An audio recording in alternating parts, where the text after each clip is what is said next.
Hey, this is the Hotty Toddy Chat brought to you by HottyToddy.com. I'm Adam Brown. And I'm Jack Couch. Today we're going to look back about the weekend for Ole Miss baseball as they won the Cambria College Classic and just swept out all three teams of Maryland, Minnesota, and Nebraska over the weekend. Yeah, we crushed this weekend. We had we outscored each team by 20, or all the teams by 28 points, and our bats looked really hot. That's all I can say. I mean, it's great. All three games, the offense just continued to roll. Yep. And especially on Sunday when they played Nebraska, they scored 8 runs in the first and didn't let up from then. Yeah, I'm worried about the 8 runs in the first, but then we weren't able to perform really. And that's what's scary to me is that we had a little bit of a lack of performance after. And I don't know if that was us being like, hey, we're up by 8 runs, it's 8-0. Let's let off the gas and you know, see what works and what doesn't work and treat this as a midweek game. Or if it was more of a, oh, they got to change their pitcher out. Let's see if this does anything different. It was our side or their side. I don't know. I mean, but then again, you saw good pitching all weekend. Oh, yeah. From Gordy, from Sonye to Mitch Morrell to Xavier Rivas yesterday. Yep. Yeah, and so now I'm really excited for this upcoming Purdue weekend. We get to see us pitch again. I want to see one third look, but I'm trying to figure out what are we going to do if Elliott comes back. So if Elliott comes back in a reasonable period, maybe end of April, maybe beginning of May, hopefully, everything's hopefully at this point with what's going on. And it's just a sprain. That's what's been released. And I'm interested to see who do we move around at this point. I mean, good question, but at this point, you would think he would go back into the Friday night role. Yes, of course. But he would.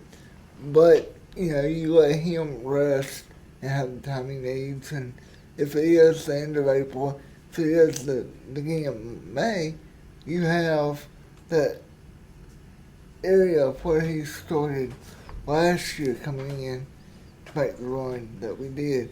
But on top of that, I think what you do is you set your rotation up to where, depending on how Doherty is doing, he might move to the Saturday role to where Sunday moves to Sunday, or Rivas might stay Sunday, and then Sunday just comes in out of the bullpen in that situation. So I think those two are definitely our two guys. Problem is, you look at Xavier, and he's a senior.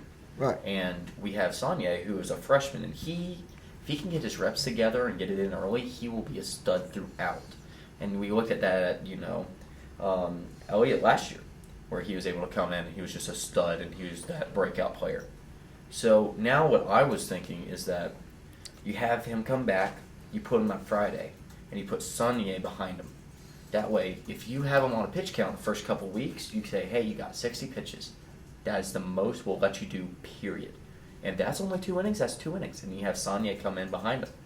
But, if Sonye has that Friday night spot and you have them having this kind of position where he's in control of our destiny, where we put him in that tough situation early, we have a little bit of relief from the first 2 innings. We can put him in, and then we'll have us run it. And then you look at Daugherty, he'll go to Saturday, like you've been talking. He's been our Friday guy this past couple of weeks. I think he'll be our Saturday guy going forward. He's just a stud, can play, he can pitch the ball. He looks phenomenal. This past week he didn't look as good, but that's, I think, is just that first start. Yeah, that first start and the weird feelings of being somewhere you haven't played and playing in the Viking Stadium. Right. Playing in the Twin Cities is a very different place to have your first start there. And I get that, and that everybody, I felt like, got used to it. And then you look at Rivas. Xavier Rivas should be our Sunday guy. He is experienced. He knows what he's doing. He might not be the best pitcher on our team, but I feel like he'd be the most confident going into a Sunday game where he needs to clinch. That's where I'm thinking our pitching's going to go. Well, also gives you a good righty southpaw situation to where we haven't had a double southpaw pitching matchup for a while. Yeah, and it's very fun to pick apart this team right now because we're so young and just so ripe with opportunity. It's really what we are. So now the things that I want to really, I was looking out. Let me repeat. So this past weekend, looking at bats, I have a problem with our batting right now. I feel like that we're swinging at balls that we shouldn't be swinging at. And I don't know if this is coaching, if you're trying to figure it out, but I'm looking at Gonzo and Leje and Calico. They're swinging at balls that are in the dirt, and I feel like they're chasing, or, Bianco's going, hey, swing at this. You got the green light no matter what, swing. But I don't know if we're tracking right as we should be. Because we have these little swing through plays where they're just dinking it up and over and right. That's not going to work in SEC play. Mm-hmm. Right now, we have this whole opportunity of, look at us beat Maryland. Like, that is a good team. That is an SEC play kind of team. They would do fine in SEC. Mm-hmm. But I'm worried that we're going to start dropping games in SEC play that we shouldn't. Like, we could drop a game to State, which we probably shouldn't. We could drop a game to, A&M, which we probably shouldn't. The thing is, with our bats, with us getting these unnecessary outs, especially when this past weekend, I was watching the game yesterday against Nebraska. Final innings, whatever, we're up 13-5. And bases loaded, Calico comes up and he hits this little dinky sweep right over into foul left. And they go over and catch it. I'm like, man, I would wish that we could figure that out. I think that's our only real problem with bats. Our bats are hot. We're making contact. Right. That's all I could ask for. But to see the difference of making good contact versus just hitting the ball, that's our problem right now I can see on offense. I mean, 1 through 9, we are hot as can be. We just have days to where this person might not be there. This person, but you'll have to pick me up down through the lineup, which is fine. But we are seriously a week, 2 weeks from league play. Actually, a week. Yeah, I mean, going into Vandy next weekend, it's going to be tough. Oh, yeah. It's going to be, so for Vandy play, this is a great opportunity for us. Vandy is a very solid team. They are going to be competitive both offensively and defensively. They stack up very well against us. And this is a great opportunity for us to see, hey, this is the final. This is how it's going to be. We need to do this, this, and this. If we do this, we'll win all 3 games. Coach Bianco is going to come out here and he's going to say those 3 things. If we do those 3 things, we'll win. I'm worried that we're not identifying the problems going into new teams while figuring things out. And it could be that we're just switching things around and figuring things out that way. And then in SEC play, we're going to have, this is it. This is how we're doing it. But I'm getting the more I'm watching our team, the more I'm getting nervous that these small things are going to catch up in SEC play. Because again, you look at Vandy, who is a very, very solid team, we're a very young team. They're a very veteran team. They have great pitching, and then not even that, their bats are looking really good right now. So I'm cautious right now to be like, hey, we're going to go out here, we're going to kill all the SEC teams. That's not what I see happening right now. I could see us going and being a very competitive team, yes. I could see us winning most series, yes. But in SEC play, I want to have that dominance of we can sweep them. We have that talent. We have the talent and the coaching and the players to sweep them. Once we fix up these minor mistakes, I feel like we're going to be solid, though. Are you saying that once we short SEC play, that we could be looking at 14-16 record in conference? Because if that is, we may be looking at going back on the road come June. Exactly, and that's the problem right now. I feel like we had a team that could go last year, obviously, go to other places and travel. Mm-hmm. And we were very, very fortunate to have our super regional in Southern Miss, 4 miles away. And that's something that we were able to travel to. But, next time, if we don't have that super regional or that regional, and we have to travel to, Arizona again. We didn't play well in Arizona 2 years ago. Or if we have to travel to, Washington, Alaska or Washington or, Maine or somewhere way out of the, beaten path, I feel like we're going to have some trouble. And, we always travel very well. However, the difference between hosting And traveling means a lot, especially for us at Swayze Field. Mm-hmm. You know that stadium would be packed to the brim if we have any type of regional here. Oh, yeah. And they'd be here for every single game. That's the difference of these tiny things that I'm nitpicking. I'm being very nitpicky. Let's be very clear. I think that we're a very good team and going to be a good team going forward. I just hope that these little mistakes aren't going to trip us up going into SEC play. I think one thing about that is that we play tough enough non-league schedule to where that will help us come to league. Oh, completely agreed. Like I was saying two weeks ago, we play one of the hardest midweek schedules and pre-SEC schedules. We have number 13 Maryland. We have Purdue. We had a tournament that we were able to go win and be dominant at. And then, we have Arkansas State, LA Tech. We have, Southern Miss. Those are teams that are going to help build us up, and we're going to see who's going to be the starters come regionals and super regionals, and hopefully Omaha. But that's the thing, is that why I'm being so nitpicky right now is because I know what's coming, and we play these very, very good schedules, which can be comparable or uncomparable to what we're about to see. SEC play, I feel like it just means more, but it does, and it's just this different atmosphere of, hey, not only do they have a Swayze Field and have all their fans go, they're a team like Maryland who we're not playing at home this time around. And do I think that we could go beat Maryland on the road? I do. Do I think that we can go beat LSU on the road over and over and over again right now? That's the question.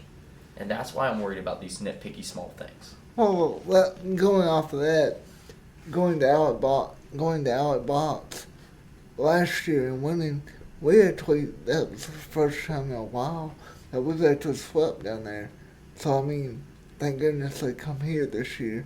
Yep. But, a team to watch out for in the SEC too, besides them, is Alabama. I mean, they're undefeated through this point in the season. Yeah, and Alabama they look good. They're a sleeper pick that I haven't really paid a lot of attention to. I know that they're one of the. Are Florida undefeated still? They lose this week. Florida lost one game. Yep. So Florida and Alabama, I knew, were the undefeated teams going into this weekend, and I was watching the Big Ten Network, which is one of those networks where I'm pleasurable not going to have to watch again. I'm going to watch SEC Network.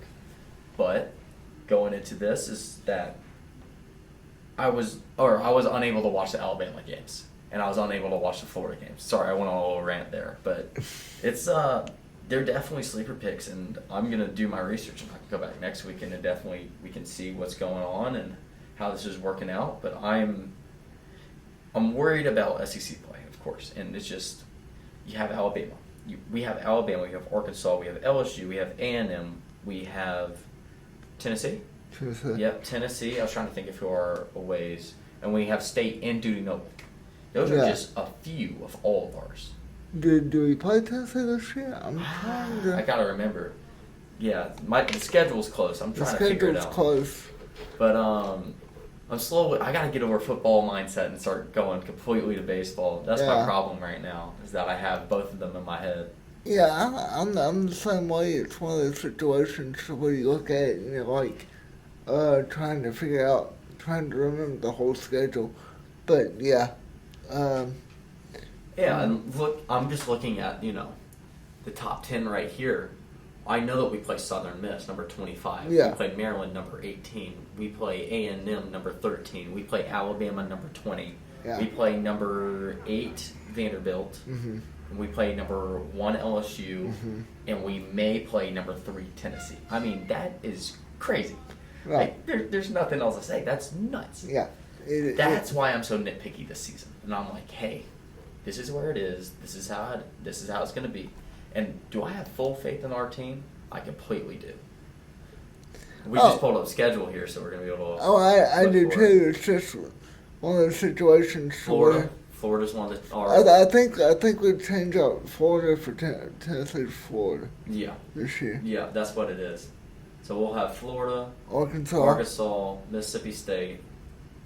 We have Memphis. We have LSU. We have Georgia away. Yeah. Oh no, Georgia at home. Georgia at home. They're looking all right. And we go to Cambria this year. Yep. So, and that's all. And we only have so many away Yeah. series. That's what's going to be phenomenal. We have for us. 4. Yeah. That's it. Last year we had 6. Yeah. So I'm very excited about our baseball team and how we're going to be working and how it's going to go. So I'm just being a little nitpicky this time around, just to say. And then we We're play gonna finish Alabama. out at Alabama Yep. before going to Hoover. Yep. So we'll have the Which- SEC tournament at Hoover, and Yeah. then we'll have regionals come that next week. I mean, wow. Yeah, I mean, to look at as we did this on March the 8th, 9th, we are only about 2 months away. Yeah.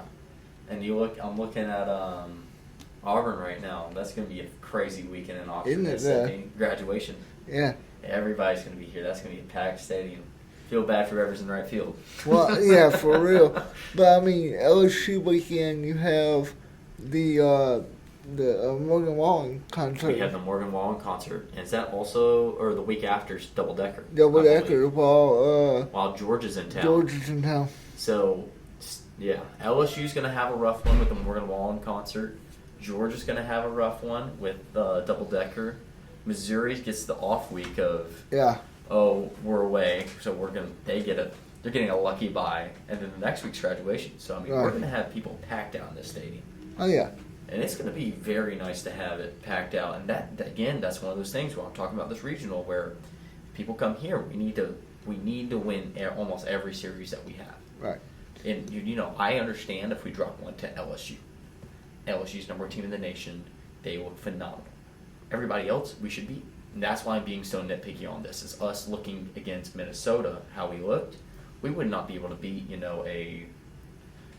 we couldn't beat an LSU or an A&M or an Alabama. If we play how we played against Minnesota, we're not looking good. Now, if we play how we looked against Maryland and Nebraska, yes, we will win. Yeah. And that's how, it's just people are figuring out their spots. And, you have Saunier, a freshman, pitching. You have Rivas, who is also pitching. So it's we're figuring it out. Right. And that's what's good. I mean, that's the good part about this time of year. You're putting pieces in place that you hope will be beneficial come the year's end. Mm-hmm. And I think Coach Bianco has done a good job in the past of finding the pieces that work at the right time. Yes. And as we go further, I think that will come to fruition as we get into later in the calendar, as we hope to get Elliott back within the second and third weekend of conference play. Yeah, and then it's also great to see going from LA Tech, who is a good team, and they start their starters against us, and how they look. We looked all right against them, and that was us figuring it out, and that's what midweek games are for figuring it out and having this practice. From us going from Maryland to 2 midweek games to a tournament and losing one of those games, that makes I feel very good on our depth. Oh yeah, I do too. Because when we get to the SEC play, our roster will be cut in half. Yeah. And right now we're trying to figure out who will make that roster. That will be the SEC roster, because that's what we'll go off of. Mm-hmm. That's up for midweek games. But it will be an interesting time, for sure. Yeah, and it's going to be, I'm excited to see who's the pinch hitter and who's the DH that are going to be able to make it, and who are going to be, we've put Malone in there a few times. If you don't know, he plays football and he plays baseball. He swings the bat hard. The time effort he has to put in to both sports is just it's unreal. Unreal. And how do I put this? So football, I know football and their spring starts very soon. Yeah. And I'm interested to see how they're going to go from either football, you go to football spring and you train football, or you stick here and you can play some midweek games, or if you're going to be the all-time baseball, you're conditioning in baseball and you're working out, trust me. Right. But football and baseball are they're separate sports, different kind of mechanics, different kind of stuff like that. So it's it's going to be interesting how this all works out. It's going to be one of those situations where does Bianco want him to go for long and possibly get hurt? Yeah. Or is it okay for him to go work out in football Agreed. and not be in full pads? Yeah. So, And he could do conditioning at football, he just could. like that. And then Garrett Wood was also on our team pinch hit this weekend. He looked good. He did. He has a great eye for the ball. He does. And that's what's awesome about him. And he's, he might not be a starter on the field right now, but he's a leader off the field, and he is able to make this. He's able to keep his eye on the ball and see where the things are. And if we need a person to go in to get a bunt, to get a player through, get a progression through the bases, he's going to be that guy. I mean, he looks very good to go and pinch hit for sure. So I'm excited about that as well. And just our depth looks awesome, just to close out my statements. It does. But just to go off of what you were talking about football, this past weekend we actually got to enjoy the combine. Oh, and the combine was fun. And it's always fun. It's one of those things that I really enjoy every time. Yeah, and a lot of Rebels went to part in that whole. So we ended up having 4 Rebels go. We had Malik Heath, Mingo, Nick Booker, and oh man, that's gonna crush me. I feel bad now. I did too. I see his face. It's the edge. Yeah. Oh god. All right. Well, it'll come to me eventually. Yeah. I know it. So anyway, Malik Heath looked very good this weekend. He did. But you know who really stood out to me was Jonathan Mingo. Yeah, Mingo did well. Oh wow. I mean, His draft stock went up by a lot. it did because how he benched, how he ran, the 40 was just unreal. Yeah, his 40 looked good. And I mean, he's not that guy who's going to be shifty on the line. He's one of those guys that's big, like DK, like Brown. He's going to push you over, and you're going to feel it when you're lining up against him. And that was the only con they had about him all weekend, is that he's not shifty off the line. That's not how this really works. He's a big enough person to just run through a cornerback, right? Run through a linebacker even. He can put there, and he has that size to go and block anyway. So it's going to be it's very fun to go and see how he is and how he's performing and how well he did at the combine. And then we had Malik Heath go. Malik Heath did very well. He might not have done as well as Mingo, and he did a few less things than Mingo, but he was very quick off the line, very much what you expect from him. The comments that we had on him were he was able to get off the line well, track the ball, be able to get deep, and have a second gear. And those are always great. I love to see how well we performed at it. Yeah. And then Booker was over there as well. And Booker was very good. Booker came in 6th for offensive lineman overall score.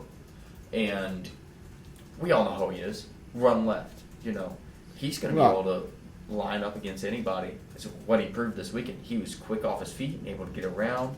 Very good at being mobile. And then on top of that, he was able to go and put up a good bench press, and he's able to go and look just like the physical monster that he is. I mean, for Nick, going off of that, for him, he was just, he's very versatile in playing different positions on the line, which will be beneficial for whatever team takes him. And Robinson was our other 4th player. Yeah, Robinson. God, it was crushing me too. And Robinson had I didn't get to see his performance, to be honest, but he looked, from the stat line from that the I stat see, line, he did very well. He did well. And I think he was projected worse than he did. So I'm glad that he was able to get out there and get after it and look good.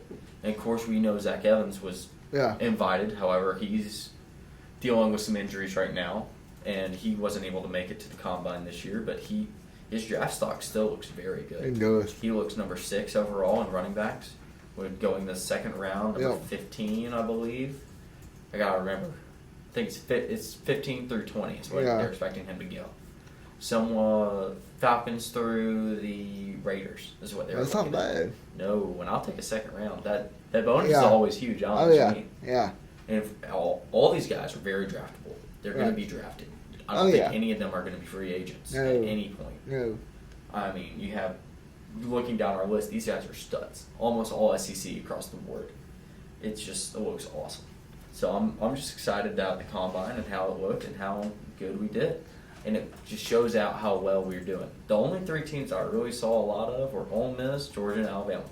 And I'm okay to be lumped in with those 2. Oh yeah, no doubt, because like it's the former national championship twice, then Alabama on top of that. I mean, you lumped into a group of teams that are just dominant in football. Yeah, exactly. And we're going to be dominant going forward, and I know that, and it's going to be so great going forward. Especially, I keep saying going forward, but with these 5 individuals and how good we look in the combine, I'm wondering, recruits coming in going, hey, we had 5 guys in combine, and they all did very well there. Maybe I should go, to Ole Miss over State, because they're turning out some people that are going to be really good. And they haven't, you look at State's number 1 is you look at Dak Prescott, and you look at, our wide receiver core being dominant as always, our running back core now being dominant, and now our quarterback club, they're dominant as ever right now. I mean, we're probably the best quarterback club in the nation currently. Yeah, currently who all we have, it's going to be right there with like the best, if not the best. The best of the best. So we look great on offense, and then I'm excited about our defense coming in. We got some guys coming in on defense with Golden pulling them up. Yeah. Now, I'm excited to see how that's going to be. Finally we closed it out. We got basketball this weekend. Yeah, so we got the ladies who in SEC play lost to Tennessee. Lost to South Carolina. Lost to South Carolina. That's what it was. I was trying to remember which side. Lost to South Carolina. And this time it was very close. We're very competitive. We ended up coming 4th in the SEC. And you know what? I'll take 4th any day of the week. That's fine. Yeah. But now we're looking forward to the NCAA tournament. Yeah. Yeah, NCAA tournament. And it's looking like we're going. However, we won't know until Sunday night where everything's going to shake down for sure where we're going to go. It's looking like we're going to be a 7th seed. Yeah. 7th and 8th seed. So we're going to have a pretty hard battle all the way up. But we're looking very good going to this next weekend. And then we have men's basketball going to the SEC tournament and probably playing they played South Carolina on Wednesday. So if they win that, you play Tennessee, and we'll see how far. And we'll see how far we end up going. I was very excited about what's going on this weekend and how it's all going to shake out. But I think that's all. This upcoming week we play Purdue in baseball. Yep. And then I think that's all of our sports for this weekend. It is. I know of. Yeah. Perfect. So, all right. Check us out next week as we'll come back and look at baseball and basketball, see where the women go. Stay tuned for the next episode. Welcome back into the news edition of Hotty Toddy Chat with Alyssa. So, next week we're looking at a situation where it's spring break for around October 5th in the university. What's going on? This past week started off with some very exciting news. The Lafayette County Board of Supervisors approved the location for a new animal shelter. That's been an ongoing debacle for years in regards to animal shelters in Oxford and Lafayette County. You probably remember the Oxford shelter was once the Oxford and Lafayette shelter. Because didn't the old Lafayette shelter be out on Highway 7 and she go into the 7-9 split, or am I thinking of something else? Yeah, but that was a long time ago. Yeah. And then it moved. They built the shelter over there off of McClarty Road. By the post office. Yeah. Starts with an N, I think. And then, but that was a nonprofit that was running. So anyway, they stopped running it, and it went through I think one or two other private management type places. And then the city a couple of years ago decided to take it over as another city department. And they approached Lafayette County and said, we need you to kind of chip in and help us run this. And I think they wanted something like $600,000 a year because traditionally most of the dogs were coming from Lafayette. Lafayette County supervisor at the time said no, we don't want to do that. And I'm not really sure all of their reasoning, but for quite some time now, there's been a huge issue out in the county of stray dogs because there is no leash laws out in the county. There's no spay and neuter laws or anything like that. So there's stray dogs had nowhere to go. Other surrounding areas were having to take them in. So it's been this ongoing issue of people expressing dissatisfaction with the board that the county had no plan to deal with these stray dogs. So good news is they do have a plan. They did pick a location. It's going to be in the industrial park. Kind of hard to explain. The West Oxford Loop road is going to be extended in there, and they're going to pave some roads. They're expanding the industrial park in general by adding some more lots and paving some more roads out there. It's a little bit northwest of where Good Day Farm is now in the park. Okay. But it's a nice little... Oh yeah, it's a pretty big spot. Yeah, it's going to be right about here. Which is over by the, coming off of Highway 7. It's kind of back behind it, kind of. There's Slack Road that runs to Yeah. the north, or Switch Road that runs to the north. Anyway, it's gonna be back in there. They got a lot of dirt work to do, a lot of clearing.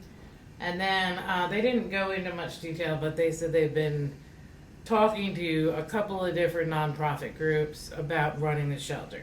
Mike Roberts, the president of the Board of Supervisors, was very adamant that the county would not be running the shelter. Okay. That they will be contracting that out to some sort of private profit or nonprofit, I guess, entity to do that. So basically how the Oxford Animal Shelter was before the city took over it then. Yep, exactly. And, you know, one thing that I've learned in writing stories about the shelters for years and, you know, the drama that surrounded it, and then talking to private, what I call kind of one-man shows, young lady named Carlin Curtis, who's been trying to rescue dogs out in the county, cats, 9 Lives Cat Rescue, you know, some of these smaller groups that have been trying to take charge. You know, a lot of times they'll say, look, you can build another shelter, but it's going to be full in a week. Right. And so the real issue is people must spay and neuter their dogs because there's no leash law. They're running around out there having fun, knocking up the neighbor's pooch. Neighbor don't want the pets. No. They get, you know, there you go. Same with cats. They've really got to try to implement some more free or very low cost spay and neutering programs that could accommodate. I know there's one, Tubbs, low cost spay and neutering. I think it's still about $100 for a male or for a female dog. I'm not sure on the prices, but we need more than one. They can't handle all the dogs and cats. So hopefully they'll look into doing more of that instead of just brick and mortar, because that's not going to solve the whole problem. Oh yeah, because like the number of animals that we have in the county compared to the city are going to be double, triple the number. Yeah. So yeah. So it's going to have to be a big old shelter, or they're going to start euthanizing dogs, which happened before and people got very upset about. But, you know, it's all that, well, where do you put them? And so you got to nip it, no pun intended, or maybe somewhat intended, nip it in the bud and get these get these dogs and cats spayed and neutered. And then also a lot of county news this past week, and we had that the Board of Supervisors they put in an intent. They published an intent to borrow $20 million. And basically, they've got about 4 weeks where they have to publish that in a newspaper, and then people can comment or object to this if they want to, and then that's all discussed in about 4 weeks at the next supervisor meeting, which I think is April 3rd. But the $20 million general obligation bonds will be to complete that West Oxford Loop that I mentioned a little bit ago, which would take it from the George G. Patterson Parkway. And go all the way around the... Yeah, it's going to, where it ends now by FNC Park-ish, and then it's going to take it from there to Old 7. Okay. So that's going to be a long construction time for them to do that. Then. Yeah, essentially, when it's complete. Because right now it will take you from, what do you say, all the way to College Hill, up there right before you go back to. Yeah. Yeah, essentially it's gonna connect. Oh, it's like a big circle because it starts off around Highway 6 West. Because you go from there, you get on Oxford Loop. Right. And that was then built to continue on, which is the Pat Patterson Parkway, to MSC, and then this last stretch will connect it to Highway 7. So that'll be great for game day traffic, in and out of town. Also, just the number of, ball teams that you have out in Crete now. Yeah. So, yeah. That gets, and if they build it like they did the Pat Patterson Parkway, that's such a pretty road, and with the bike lanes and everything, people really like it. So I think it'll be a great cut through. And then the other part of that fund is going to build a new sheriff's department. It's going to still be connected to the detention center, according to officials. But it's going to be like a 3-story building that will go on the west side of the current facility, which is now like an open grass where sometimes they put game day parking there. Yeah.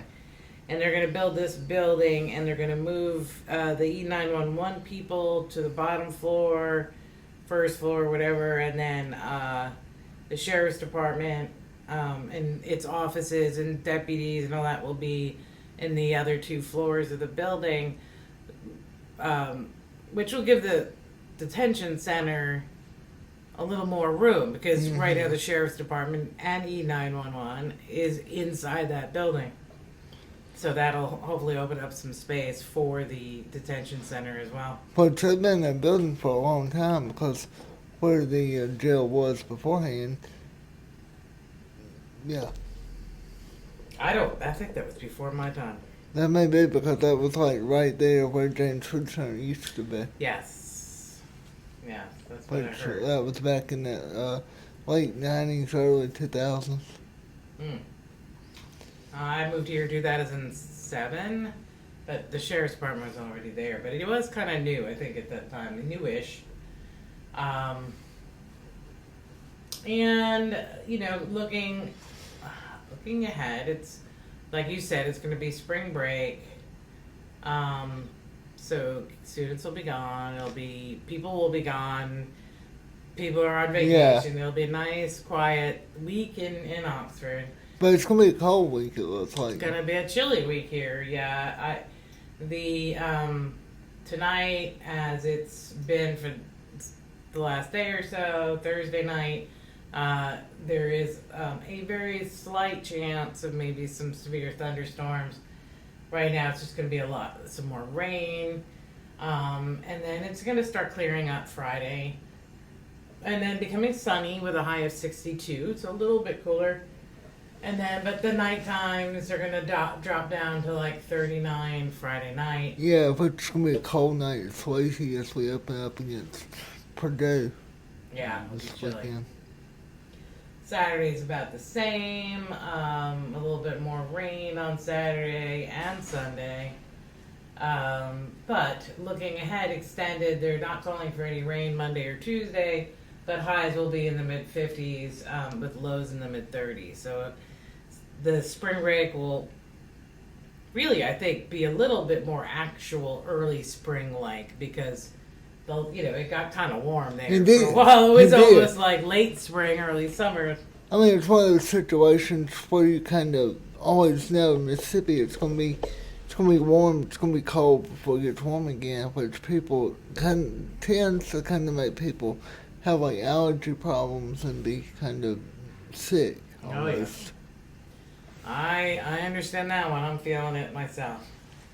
So that's about it. Hopefully it'll stay a quiet week next week, and everybody who is traveling, travel safe, and we will see you next Thursday. Yes.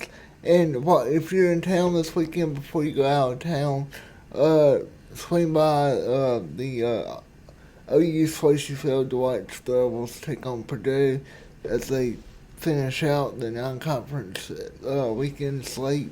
And then also on Sunday night at the Pavilion at 7 o'clock, come support Coach Joe and the Rebels as they find out where they're going to go for the NCAA tournament. Until next week, stay tuned to HottyToddy.com.